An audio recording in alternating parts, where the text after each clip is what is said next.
Hello, Jai Shri Krishna to everyone and welcome again to this platform Geetadham Gurukul YouTube channel.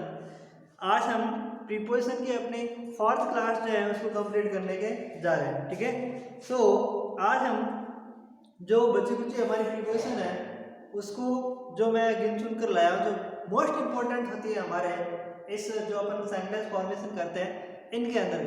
ठीक है ना, तो उसको मैं कंप्लीट करने के लिए जा रहा हूँ। Okay, thank you so much for watching this and I hope that you people will be follow my all the classes. Okay, so next within, while और through, ये तीन ऐसी प्रीपोजिशन है जिसको अपन अक्सर फंस जाता है कि इनका प्रयोग कहाँ पर होता है। ठीक है ना, अब सबसे पहले विथिन, विथिन का मतलब होता है मैं, यानी कि समय की अवधि बताने के लिए। एक तो वो मैंने बताया कि इन और इन टू है, ठीक है ना, वो समय की अवधि के लिए नहीं था। विथिन का प्रयोग स्पेशली मैं समय की अवधि के लिए किया जाता है। ठीक है ना, जैसे I finished my work within 2 hours. ठीक है ना, मैंने केवल 2 घंटों में अपने काम को समाप्त किया। ठीक है ना, I finished my work within 2 hours. ठीक है ना, तो मैंने 2 घंटों में अपने कार्य को समाप्त किया। तो ये विथिन का मतलब क्या होता है, मैं, यानी कि एक कार्य की अवधि दर्शाने के लिए। और दूसरा है वाइल। ठीक है ना, वाइल का मतलब होता है समय में, लेकिन अगर मान लो कोई कार्य हो रहा है किसी निश्चित समय के अंदर, कोई अगर कार्य हो रहा, ठीक है ना, मतलब समय दर्शाया नहीं जाता लेकिन फिर भी उसमें मैं का भाव होता है और वो कार्य हो रहा है। ठीक है ना, तो उसमें अपन क्या प्रयोग करते हैं, वाइल का प्रयोग करते हैं। ठीक है ना, जैसे चाय बनाते समय तो वाइल प्रिपेयरिंग द टी। ठीक है ना, चाय बनाते समय मुझे यह मिला। ठीक है ना, तो I got it while preparing the T. ठीक है ना, चाय बनाते समय मुझे यह मिला, तो while preparing T I got it. ठीक है ना, मुझे यह मिला।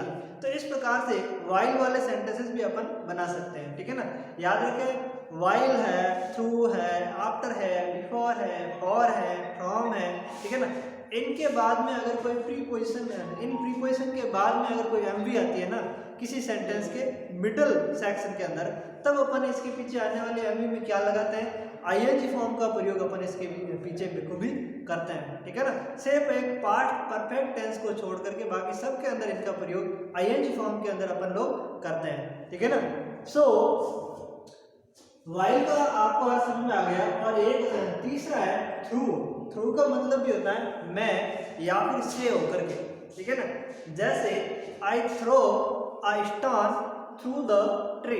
ठीक है ना, मैंने एक क्या फेंका है, एक पत्थर फेंका है, थ्रू दिस ट्री, यानी कि इस पेड़ के अंदर से फेंका है। ठीक है ना, तो एक स्टोन जो मैंने फेंका वो किसके अंदर से गया है, इस पेड़ के अंदर से गया है, लेकिन इस पेड़ के अंदर से मैंने इस पत्थर को फेंका है। ठीक है ना, तो ये किससे बना, थ्रू का मतलब क्या होता है, मैं या से होकर के।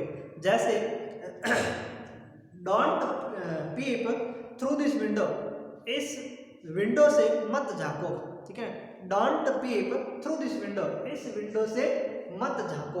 तो इसका मतलब क्या होगा, थ्रू का मतलब होता है मैं या फिर से होकर के, यानी किसी चीज के अंदर से अगर अपन मतलब कोई झांकने का भाव हो या कोई चीज किसी चीज के अंदर से बाहर निकल रही हो, ठीक है ना, तो उसमें अपन किसका प्रयोग करते हैं, थ्रू का प्रयोग अपन करते हैं। इसके अलावा भी बहुत सारी चीजें होती है थ्रू के प्रयोग में, जो अपन जैसे जैसे सेंटेंसेस आते हैं वैसे वैसे मैं आपको इसके अंदर दर्शाता जाऊंगा। और जैसे जैसे मैं खुद इंग्लिश में कुछ, मतलब ये नहीं कि फुली इंग्लिश को काम में ले रहा हूँ बोलने के लिए, कुछ इंग्लिश के सेंटेंस है जो आपके अकॉर्डिंग बन रहे हैं उनको मैं खुद स्पीक आउट कर रहा हूँ, तो वहां पर आप इसका थ्रू का प्रयोग मैं जहाँ जहाँ कर रहा हूँ वहाँ आप उस चीज़ों को पकड़ते रहना कि मैंने थ्रू का प्रयोग कहाँ किया है, तो वो आपके लिए बहुत ज़्यादा आसान होता रहेगा। ठीक है ना, और चौथा हमारा जो प्रीपोजिशन है अबाउट। अबाउट का मतलब होता है के बारे में, और एक होता है लगभग। जैसे अगर कोई समय वगैरह दर्शाते हैं ना, तो जैसे लगभग 2 बजे, तो अबाउट 2 o'clock। ठीक है ना, लगभग रात के 10 बजे,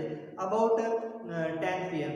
ठीक है ना, तो इस प्रकार से अपन इसका प्रयोग भी अबाउट के संदर्भ में करते हैं। और वैसे अबाउट के बारे में ये तो आप जानते हैं, जैसे ही ने अबाउट मी, वह मेरे बारे में जानता था, ठीक है ना। आई ने अबाउट हिम, मैं उसके बारे में जानता था, ठीक है ना। और वैसे ही सुबह मैंने सेंटेंस भी दिया था, वो एक्सीडेंट वाला जो सेंटेंस था वो एक्सीडेंट के बारे में जानता था, ठीक है ना। ही ने अबाउट दिस एक्सीडेंट, ठीक है ना, वह इस एक्सीडेंट के बारे में जानता था, तो उसके संदर्भ में मैंने अबाउट का प्रयोग किया।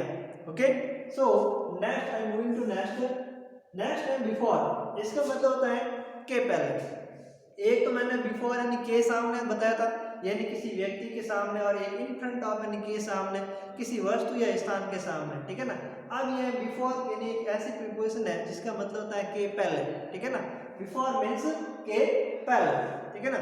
जस्ट लाइक अपन ने ऐसे बहुत सारे सेंटेंस बनाए हैं जिसके अंदर बिफोर मीन्स के पहले का प्रयोग अपन ने बखूबी किया है, ठीक है ना। जैसे आप घर जाने से पहले मुझसे मिल सकते हो, ठीक है ना। You can meet me before going to home. अब बिफोर के बाद में आने वाले स्ट्रक्चर में अपन क्या लगाते हैं, आईएनजी फॉर्म का प्रयोग करते हैं, ठीक है ना। आपको खाना खाने से पहले हाथ धोने चाहिए, ठीक है ना। You should wash your hands before eating the food. Okay, तो ऐसे बहुत सारे सेंटेंसेस अपन इसके अंदर बना सकते हैं, बनाए भी हैं, तो इसमें आपको डाउट फील होने की आवश्यकता है नहीं, ठीक है। बिफोर अगर वाक्य के बीच में स्ट्रक्चर में आता है तो अपन बिफोर के बाद आने वाली जो फॉर्म होती है एमवी की, उसमें किसका प्रयोग करेंगे, आईएनजी फॉर्म का बखूबी प्रयोग अपन करते हैं, ठीक है। सो नेक्स्ट हमारा है आफ्टर। आफ्टर का मतलब क्या होता है, के बाद में, ठीक है ना। आफ्टर यानी के बाद में, ठीक है ना। आपको खाना खाने के बाद हाथ धोने चाहिए, आपको खाना खाने के बाद हाथ धोने चाहिए, ठीक है ना। You should wash your hands after taking the food, ठीक है ना। आपको खाना खाने के बाद हाथ धोना चाहिए। आपको सुबह उठने के बाद योगा करना चाहिए, ठीक है ना। You should do yoga after getting up early in the morning, ठीक है ना। आपको सुबह उठने के बाद में योगा करना चाहिए, ठीक है ना। तो ऐसे के बाद वाले सेंटेंस अपन बहुत सारे बना सकते हैं जिसमें कोई डिफिकल्टीज है ही नहीं, और वैसे क्लास में मैंने बहुत सारे ऐसे सेंटेंसेस बनाए, ठीक है ना। इसके बाद में आता है टू और ऑफ। टू का मतलब होता है को, यानी कि एक तो टू का मतलब सीधा ही को बनता है, यानी अगर अपन कोई भी इंग्लिश सेंटेंस बनाते हैं जहां कहीं भी को आ जाता है, ठीक है ना, तो को का मतलब कोई चीज ऐसी होती है जो किसी को देने का भाव हो, तो वहां पर अपन बखूबी किसका प्रयोग करते हैं, टू का प्रयोग करते हैं, ठीक है ना। एंड मान लो ऐसी कोई चीज आ जाए जिसमें टू का आने जाने में प्रयोग करना हो, तो वहां तो आपको पता है गो टू और कम टू वगैरह वगैरह, ये तो फिक्स है, हम लोग इसका प्रयोग करते हैं, ठीक है ना। तो इसमें डाउटफुल होने की आवश्यकता है ही नहीं, ठीक है ना। जैसे give this pen to him, यह पेन उसको दीजिए, ठीक है ना। यह पेन उसको दीजिए, देने में किसका प्रयोग किया, उसको, ठीक है ना। Give this pen to him, ये पेन जो है किसको देना है, उसको देना है, ठीक है ना। तो को में किसमें प्रयोग किया, मैंने टू का प्रयोग किया, ठीक है। या और दूसरा सेंटेंस ऐसे बन सकता है आने जाने के लिए, जैसे Ramu's brother going to home, Ramu का ब्रदर जो घर जा रहा है, ठीक है। और लास्ट हमारी बन रही है ऑफ, जिसका मतलब होता है का की के संबंध दर्शाने के लिए।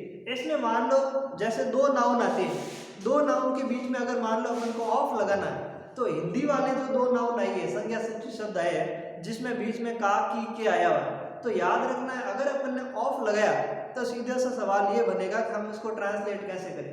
तो जो पीछे वाली नाउन आई है उसको पहले लगाइए, उसके बाद में ऑफ लगाइए, उसके बाद में जो पहले नाउन आई है हिंदी सेंटेंस में उसको बाद में लगाइए, ठीक है ना। तो ऐसे स्ट्रक्चर आपके बनते जाएंगे जिसमें आपको ज़्यादा डाउट फील नहीं होगा, ठीक है ना। Okay, thank you for watching this. If you like it please share to your friends. Welcome again. जय श्री कृष्णा, जय गुरुदेव, थैंक्स।